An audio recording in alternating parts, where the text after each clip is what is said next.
제가 모든 강사 선생님들의 문제를 정말 많이 풀어봤어요. 문제를 많이 풀면 그 문제 풀어봤던 결과물이 눈에 보이잖아요. 그래서 그치, 이렇게 나는 쌓이는 게 보이지. 그 공부 많이 했구나. 네, 그래서 나는 이제 더 이상 풀어볼 문제가 없다. 많이 음, 준비가 됐다. 음, 이렇게 음. 생각을 했어요. 근데 그게 점수랑 연결이 잘 안 됐나? 네. 그래서 어쨌든 결과적으로 떨어졌으니까. 2년차 시험 봤을 때 말하는 거죠. 2년차 이제 재수를 하면서 뭔가 이렇게 이제 문제를 많이 풀어봤는데 그게 네. 이제 실제적인 결과로는 잘 안 나타났던 거구나. 네. 그러면은 네. 문제를 그렇게 많이 풀어봤을 문제 적응력도 많이 생겼었을 텐데 네. 왜 문제를 못 풀었던 것 같아요? 실제 시험장 문제를. 그러면은 네. 문제를 그렇게 많이 풀어봤을 문제 적응력도 많이 생겼었을 텐데 네. 왜 문제를 못 풀었던 것 같아요? 실제 시험장 문제를. 일단 그 똑같은 유형으로 그 문제가 나오진 않잖아요. 그치, 있을 수가 없지, 있을 그거는. 수 없잖아요. 근데 그거를 일단 제가 간과했었고, 그리고 음, 문제를 많이 풀다 보면 월요일에는 선생님 문제, 음, 다른 요일에는 다른 선생님 문제 이런 식으로 하다 보니까 이 음. 문제를 푸는 데 초점이 되지, 이 문제가 어떻고 이거를 복습할 시간이 전혀 없었어요.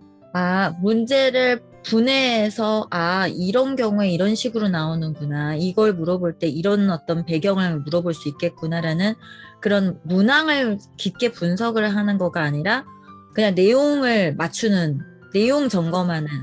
그런 느낌이었다. 그러니까 실질적으로 문제는 많이 풀어봤으나 문제에 대한 어떤 적응력이 실제적으로 올라갔던 건 아닌 그런 거였던 거. 그러니까 양은 쌓이니까 공부 많이 했다라고 했지만 눈에 보이지 않는 그 적응력이라든지 그런 어떤 실제적인 어떤 실력에 대한 거가 올라가는지 안 올라가는지 모르니까 그런 부분들이 그게 지금 그러면은 2년차 시험을 보고 나서 분석을 했었을 때 그랬다라는 거죠. 네네네.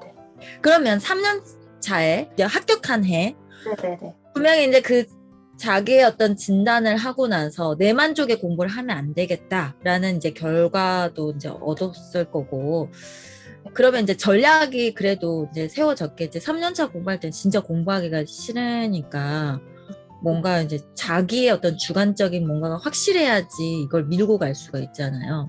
네. 그러면 3년차 때 상반기 공부 계획도 하반기 공부 계획이 있었을 것 같아요. 그러면 상반기 공부법 어땠었어요? 상반기 때는 저는 이제 공부를 할 때 좀 계획적으로 공부하는 거를 되게 좋아해서 음. 과목별로 범위를 나눴어요. 그래서 저만의 진도표 이런 거를 이렇게 인쇄를 해가지고 붙여놓고 아까 말했듯이 스톱워치로 내용 암기하는 시간 음. 그리고 나서 백지 인출, 구두 인출을 했고 세 번째로는 한 줄 정리로 내용을 확인했어요. 저는 하나의 문제를 내용을 가지고 예를 들어서 여밀락을 한다라고 하면은 네, 여밀락과 관련된 것을 여러 가지 방식으로 네. 이거를 바라보는 거를 한 거구나. 네, 그래서 마지막은 기출문제까지 이렇게 네 단계로 나눠서 자, 그럼 첫 번째가 뭐였다고요? 저는 종음셋으로 공부를 해서 종음셋 내용을 암기하고 종음셋 내용을 그럼 암기할 때 네, 또 하나 궁금한 게 있어. 다들 종음셋을 암기하고 싶어라 해. 그리고 네, 네, 꼼꼼히 보고 싶어라 해. 그런데 문제는 뭐냐면 내가 보고 싶은 것만 보게 되고 또 하나 거르는 건 매번 거르게 되니까 이게 이제 문제잖아요. 그죠? 그러면은 본인이 꼼꼼하게 보기 위해서 누구나가 다 꼼꼼하게 보고 싶어라 하는데 그 꼼꼼하게라고 하는 거를 이제 시도를 했을 거 아니야. 다시는 여기에서 좀 감점이 되면 안 되니까. 그래서 본인이 선택했던 종음셋을 꼼꼼하게 보는 방법이라고 해요. 처음에 첫 번째 종음셋으로 복습하는 건 어떻게 했어요? 사실 이게 좀 무식하다고 생각할 수도 있는데 저는 그대로 복붙했어요. 그대로 쓸 수 있게. 네, 그래서 선생님 보면 영상에서 이렇게 표가 그대로 이렇게 표가 있잖아요. 종음셋에 그럼 백지 펴놓고 그대로 똑같이 쓸 수 있는지. 근데 처음 시도를 할 때 정말 이제 머리 뚜껑이 열었다 닫았다 하잖아. 안 네. 써지니까. 안 써져.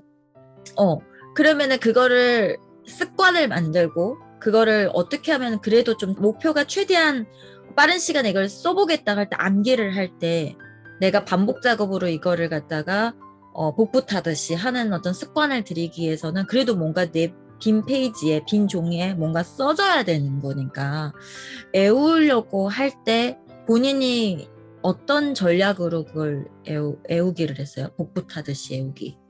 정원셋을 보면 표로 굉장히 잘 정리가 돼 있잖아요. 그래서 그 표를 좀 이용을 많이 했었는데 큰 틀을 뭐 용도 뭐지? 특징, 뭐 용도 뭐 네. 이렇게 하는 뭐 영산해상이 처음 나오니까 그 영산해상을 가지고 큰 틀을 먼저 외우고 틀을 먼저 외우고 네 틀을 먼저 외우고 그 안을 채우는 걸 했어요.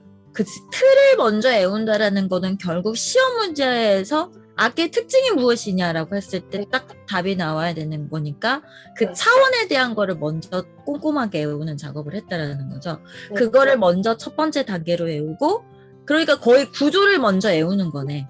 이건 네. 어떤 차원으로 나눠지는구나 라는 거. 그리고 이제 그 안에 들어갈 내용이 뭐가 들어가야겠구나. 그러면 결국은 시험 문제 퀘스천과 앤서를 같이 묶어서 공부하는 연습이 됐을 것 같고. 오케이. 그렇게 해서 이제 백지를 할 때 솔직하게 말해서 그렇게 했다 하더라도 첫 방에 딱 써지지는 않잖아. 네, 알았어요. 그러면 이제 뭐 이렇게 컨닝도 하면서 하나? 안 헤어지니까. 저는 컨닝을 하진 않았고 이게 그냥 빈칸을 뚫어놨어요. 못 쓴 부분. 스스로 저는 채점하고 이렇게 하는 걸 좀 좋아해서 와 점수까지 매겨가면서 빈칸으로 네. 된 거 다 마이너스를 해서 네. 매 순간순간이 처절하겠는데? 맞아요. 그런데 이제 이게 반복이 되다 보면 이게 계속 채워지게 되거든요. 그래서 거기에 좀 성취감 느껴지고 그럼 또 다른 데서도 좀 더 할만하고 이렇게 돼요. 실질적인 암기, 그러니까 진짜 그야말로 나한테 남겨진 공부를 하기 위해서 노력을 많이 한 거네. 네. 처절함을 매번 느끼면서 그러면 그럴 수 있을 것 같아. 그게 내 점수를 리얼하게 보기 때문에 매 시간마다 긴장을 애우는데 긴장을 안 할 수가 없고 네. 그랬을 것 같아. 그럼 조은수에서 그렇게 처음에 복습을 하고 두 번째는 뭘로 했어요? 한 줄 정리로 이제 그 관련 내용 문제를 풀었어요. 저는. 그러면은 그만큼 외우고 한 줄 정리를 풀었었을 때 일단 답을 찾는 거는 쉬웠을 것 같아요. 쉽지 않았어. 맞어요? 처음에는 쉽지 않았어요. 네. 근데 저 한 줄 정리를 저는 한 번 푼 게 아니고 이제 반복할 때마다 계속 풀었거든요. 계속 풀면 지겹지 않았어요? 근데 그거를 다시 풀어도 맞지 않더라고요. 맞아. 중요한 건 다시 풀어도 네. 틀린 거 계속 틀린다라는 거. 네. 그러면 두 번째 틀렸을 때, 세 번째도 봤는데 틀렸을 때 그 틀린 문항을 복습을 할 때 어떻게 복습이 들어갔어요? 두 번, 세 번 틀린 거를 마주했을 때. 일단 한 줄 정리를 보면 한 줄 정리가 사실 거의 개론서 내용을 그치, 개론서 내용. 그래서 사실 저는 개론서 볼 시간을 많이 아꼈거든요. 한 줄 정리 보면서. 그래서 계속 틀리는 분들은 그 개론서 페이지가 적혀 있었던 것 같아요. 한 줄 정리. 맞아요. 개론서 페이지를 넣어놨어요. 네, 그래서 그 부분을 개론서로 돌아가서 다시 좀 크게 읽어봤던 것 같아요. 그러니까 한 줄 정리에서 내가 계속 틀린 문항에 대한 것은 개론서 원소스로 가서 그 맥락을 정확하게 좀 파악을 해보려고 하는 그렇게 하고 나면 확실히 좀 받아들여지는 게 좀 다르던가요? 네, 확실히 다르더라고요. 그러니까 앞뒤 맥락을 개론서로 확인을 하고 문제가 풀어지니까 이해도 더 훨씬 잘 되고 기억도 잘 나고. 지금 이제 우리가 올해는 이제 그 한 줄을 개강총회라는 거로 바꿨어요. 이름을. 왜냐면 개론서 강의라는 거 개강의 그거거든. 개강. 총정리한 총정리해서 회독한다라는 것 때문에 개강총회라는 거로 이름을 바꿨거든요. 네. 근데 사실 선생님도 그걸 계획을 할 때 무조건 개론서를 읽어야 된다라는 주의였었거든요. 왜냐면 그 원소스가 굉장히 중요하기 때문에 시험장에 들어가셔서 출제하시는 분들도 제가 생각했을 때는 개론서를 반드시 보실 거라고 생각을 했기 때문에. 그러면 본인이 생각했었을 때 이 개강총회 그가 이제 한 줄 심화 한 줄 문제죠. 이거 순서대로 보는 것의 장점과 그리고 개론서를 보는 거, 개론서 원소스를 보는 거에 장점이 분명히 있었을 것 같아요. 그러니까 이거를 좀 왔다 갔다 하면서 봤을 것 같거든요. 장점이 있다면, 각각의 장점이 있다면 어떤 거가 장점일 것 같아요? 일단 한 줄 정리, 그 개강? 개강 문제, 네, 개강 중에 그 문제로 본다면 시간 절약을 정말 많이 할 수 있죠. 시간 전략, 왜? 어떤 점에서? 일단 개론서의 범위, 내용은 너무 많고 그 중에서도 무엇이 중요한지를 이렇게 공부를 하는 입장에서는 이렇게 뽑아내기가 쉽지 않은데 한 줄 정리를 보면 이 내용 중에 이 한 줄 정리에 관련된 내용이 중요하구나를 이제 바로 볼 수 있으니까 그런 시간을 정말 많이 절약할 수 있다는 장점이 있어요. 시간을 많이 세이브할 수 있다. 네. 그리고 이제 개론서를 원소스로 이제 본인도 한 줄에서 이렇게 개강총회 문제를 이렇게 보다가 해결이 안 되는 부분은 원소스로 돌아갔잖아요. 원소스로 갔었을 때 장점. 개론서 내용을 처음부터 차분히 읽게 되면 구조화가 된다고 해야 되나? 좀 맥락을 이해하기가 훨씬 받아들이는 게 다르더라고요. 맥락을 좀 더 깊숙하게 이해할 수 있다라는 네. 그런 점이 있다는 거. 맞아요. 그래서 그러니까 개론서 자체만을 보는 거가 좀 위험할 수 있는 게 우리는 어찌됐든 빠른 시간에 끝내야 되는 거니까 그런 어떤 시간의 효율성을 위해서 사실 이제 한 줄 정리, 그 개강총회 문제집이 필요한 것 같아요. 그걸 잘 활용을 했던 것 같고, 그러면 상반기에 이제 두 번째가 이제 그런 한 줄 정리, 개강총회 문제를 적극적으로 활용하면서 이때 내가 해결되지 않는 부분들은 원소스를 찾아가면서 했다라는 거. 자, 그러면 세 번째 어떤 방법이었었어요?